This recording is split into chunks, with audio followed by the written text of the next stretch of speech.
Vamos a hablar de los protocolos ERAS o protocolos de recuperación acelerada tras la cirugía. La definición es el conjunto de estrategias multimodales del perioperatorio que tienen como objetivos disminuir los tiempos de hospitalización y recuperación alrededor de la cirugía, las complicaciones perioperatorias y el coste de estos procedimientos. Es decir, no solo tienen resultados beneficiosos para el paciente, sino también para el sistema sanitario. El protocolo ERAS se ha desarrollado a nivel internacional, pero existen otros a nivel nacional, como la Guía RICA, desarrollada por el Ministerio de Sanidad en 2015, la rehabilitación multimodal quirúrgica y la cirugía Fast Track. Todos ellos tienen como objetivos un fin común y es desarrollar estrategias que se lleven a cabo para obtener unos mejores resultados. Aquí traigo un estudio, el estudio ENEAS, que se realizó en hospitales españoles para estudiar la incidencia de eventos adversos en los servicios quirúrgicos, que resultó ser de un 9,3%. De estos eventos adversos alrededor de la cirugía, se concluyó que un 57,5% podrían ser evitables. Y esto podría ser evitable gracias a la aplicación de estos protocolos de estrategias multimodales alrededor de la cirugía, como puede ser el protocolo ERAS. Para la aplicación de estos protocolos, a su vez, se necesita de un equipo multiprofesional que trabaje en conjunto. Es decir, no solo es necesario el trabajo del ginecólogo, cirujano, anestesista y el equipo de quirófano, sino que también entra en juego el papel del médico de familia y el oncólogo que se encargan de optimizar el estado del paciente previo a la cirugía y de la ayuda de los fisioterapeutas, rehabilitadores y nutricionistas para la recuperación postquirúrgica.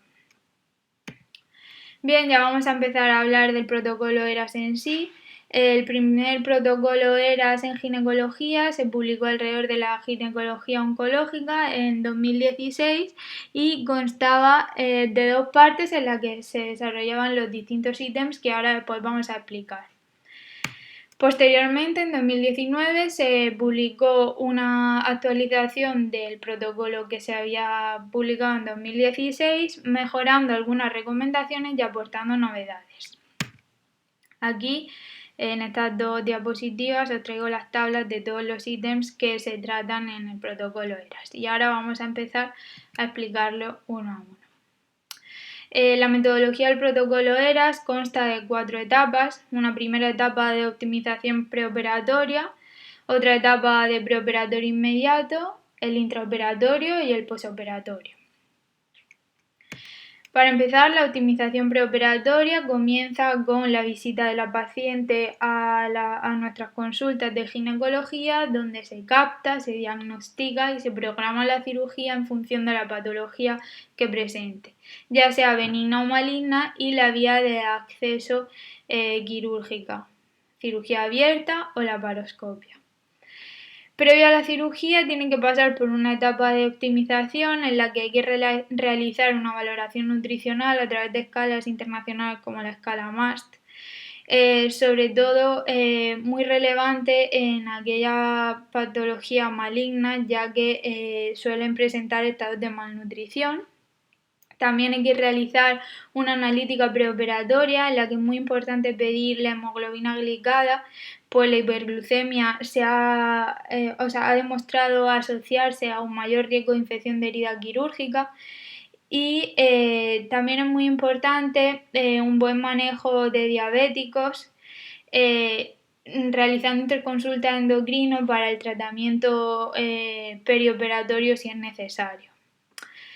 Otro punto muy importante es dar una información detallada a la paciente acerca de su patología y la cirugía a la que se va a someter, tanto de forma oral como de forma escrita. Para dársela de forma escrita se pueden desarrollar folletos que se entregan en consulta, como este que traigo de ejemplo del Hospital del Alcázar de San Juan, en el que se explica todo lo que conlleva una histerectomía, tanto la dieta que hay que llevar preparación para llegar de forma óptima a la cirugía, cómo y dónde pincharse la heparina y las distintas fases por las que va a pasar tanto en el intraoperatorio como en el postoperatorio.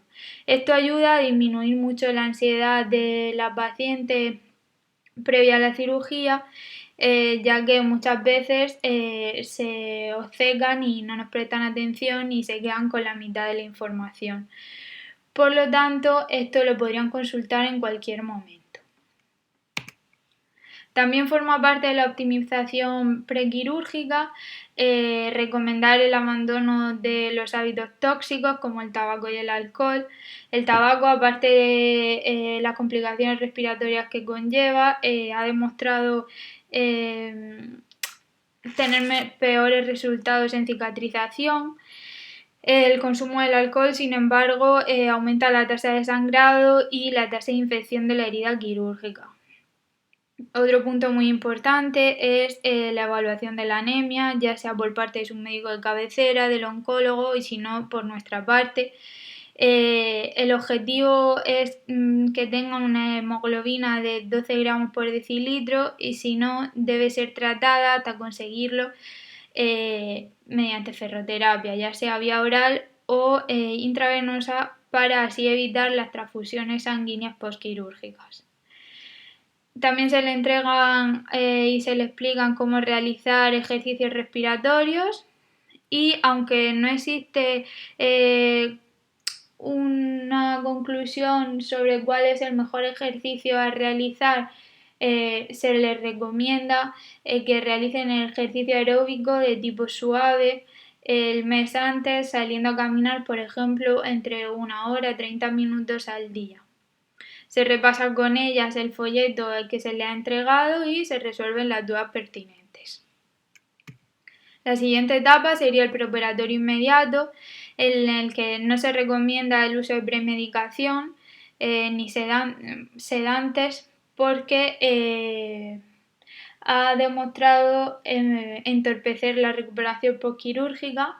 No se recomienda tampoco la preparación mecánica intestinal ni enemas.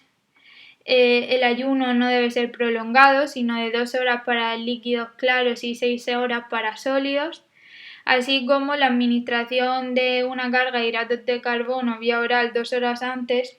Es muy importante, en nuestro medio se utiliza el sugar mix, ya que ha demostrado disminuir la resistencia a la insulina, disminuir el riesgo de ileo postoperatorio, así como la ansiedad, el hambre, la pérdida proteica, que se asocia al estrés postquirúrgico, es decir, tiene muchos beneficios. Otro punto muy importante en el preoperatorio es la tromboprofilaxis, que se realiza en función del protocolo de cada hospital. En nuestro hospital es este, en el que así como dato importante hay que tener muy en cuenta el tipo de cirugía al que se va a someter, los factores de riesgo de la paciente, calcular la dosis de heparina que se utiliza según el peso y recalcar que en cirugías en las que existe un riesgo muy alto de tromboembolismo venoso, la pauta de heparina a seguir sería larga, de 28 días o 4 semanas, que es lo mismo. Otro punto muy importante es la profilaxis antimicrobiana, que no solo se realiza en el preoperatorio inmediato, sino también en el intra y postoperatorio. En el preoperatorio inmediato se recomienda realizar una ducha la noche antes de la cirugía en casa con un preparado jabonoso que contenga clorhexidina, haciendo hincapié en la zona del ombligo en aquellas pacientes en las que se vayan a someter a cirugía laparoscópica. También se administra antibiótico intravenoso, preferiblemente en la hora previa a la incisión de la piel.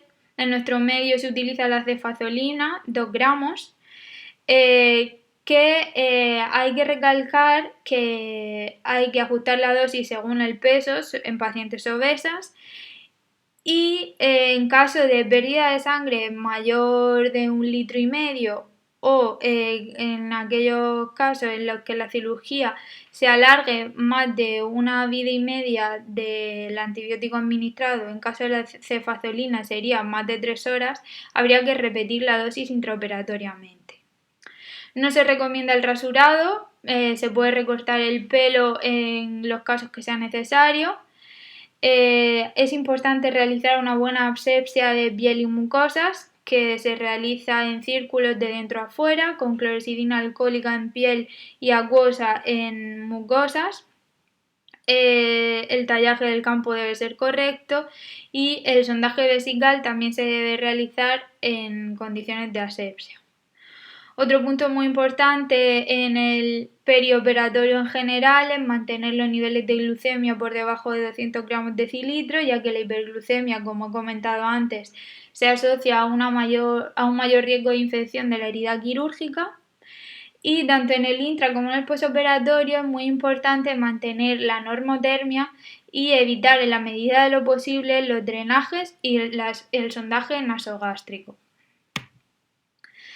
Ya pasando a la etapa intraoperatoria, aquí voy a hablar de unas pinceladas del protocolo de anestesia, ya que es algo que no nos incumbe a nosotros al 100%, pero interesa conocer algunos puntos, como es el utilizar agentes de vida media corta en la anestesia general, como pueden ser el remifentanilo y el alfentanilo, llevar a cabo una analgesia multimodal en la que se ahorren opioides, mediante la combinación de la anestesia regional y la anestesia general. La anestesia regional sería con infiltración de puertos e incisiones, los bloqueos nerviosos, el utilizar anestesia epidural en casos de laparotomía media o patología respiratoria severa. Otro punto también muy importante es la profilaxis de las náuseas y vómitos posoperatorios, que se deben realizar en función del riesgo que presente la paciente según la escala de Apfel y utilizando una terapia combinada individualizada, ya que hay que tener en cuenta que el hecho de ser mujer y someterse a una cirugía laparoscópica aumenta mucho el riesgo de padecerlos. En el intraoperatorio también es muy importante un manejo de fluido guiado por objetivos, en el que prime la eubolemia en todo momento. Tanto el exceso como el defecto de fluidos se ha asociado a complicaciones perioperatorias y lo que a nosotros nos incumbe, debemos intentar siempre realizar una cirugía mínimamente invasiva cuando sea posible y si no, por lo menos llevar a cabo incisiones transversas, ya que han demostrado ser menos dolorosas.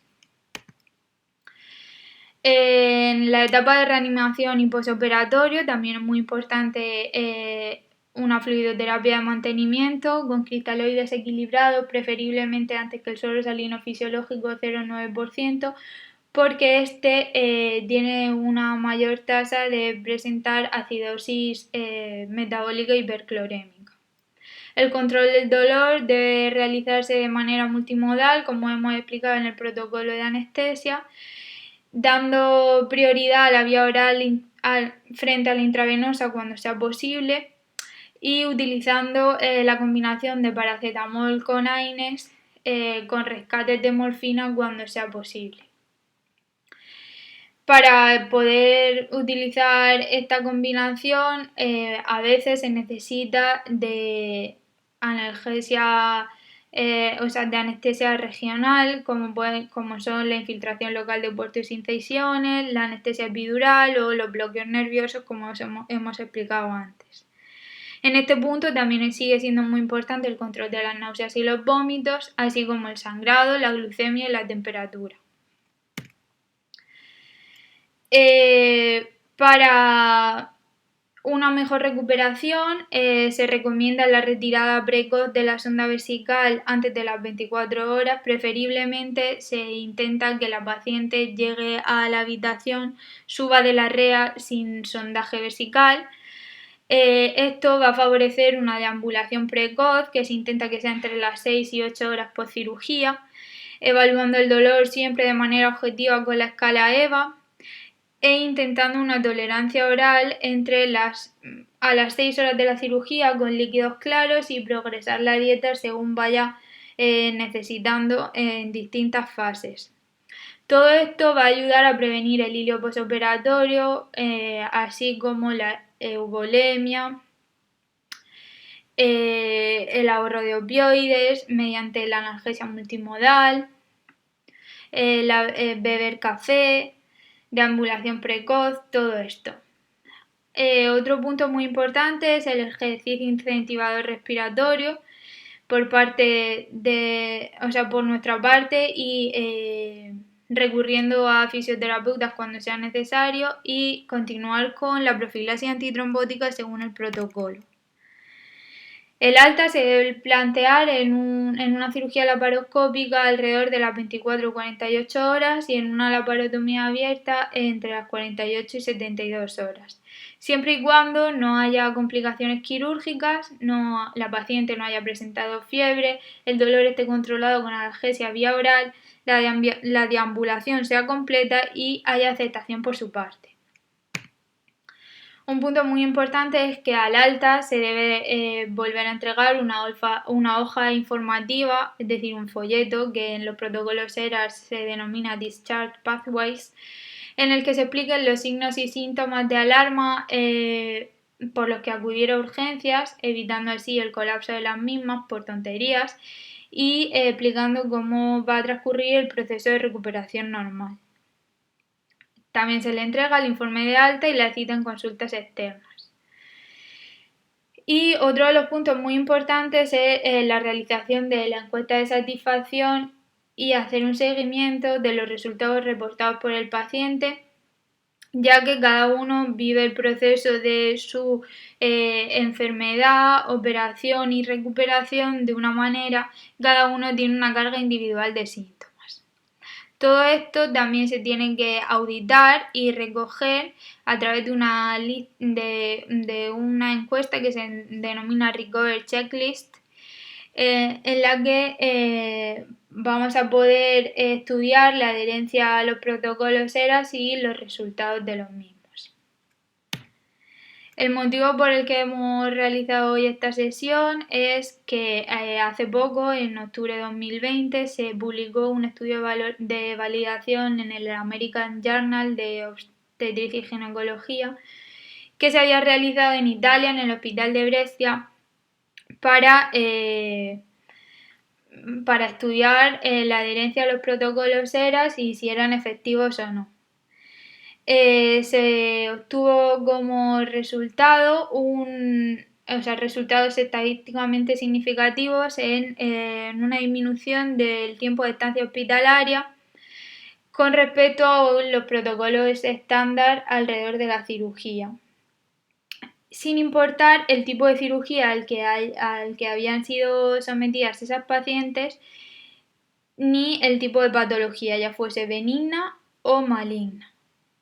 Así, el American Journal publicó un editorial en la que concluía que con un nivel 1 de evidencia se establecía los protocolos ERAS como el protocolo estándar de cuidado alrededor de la cirugía ginecológica y se instaba a implementarlo y utilizarlo para así poder seguir reportando resultados. Para concluir, cabe decir que la cirugía no empieza ni acaba con el acto quirúrgico, sino que empieza con la captación de la paciente y acaba cuando se le da el alta y se estudia todo el posoperatorio y que es necesario buscar estrategias para optimizar los resultados con el objetivo principal de que el paciente llegue en un estado óptimo a la cirugía y salga de ella en un estado óptimo también, para lo que es necesario que todos trabajemos en conjunto.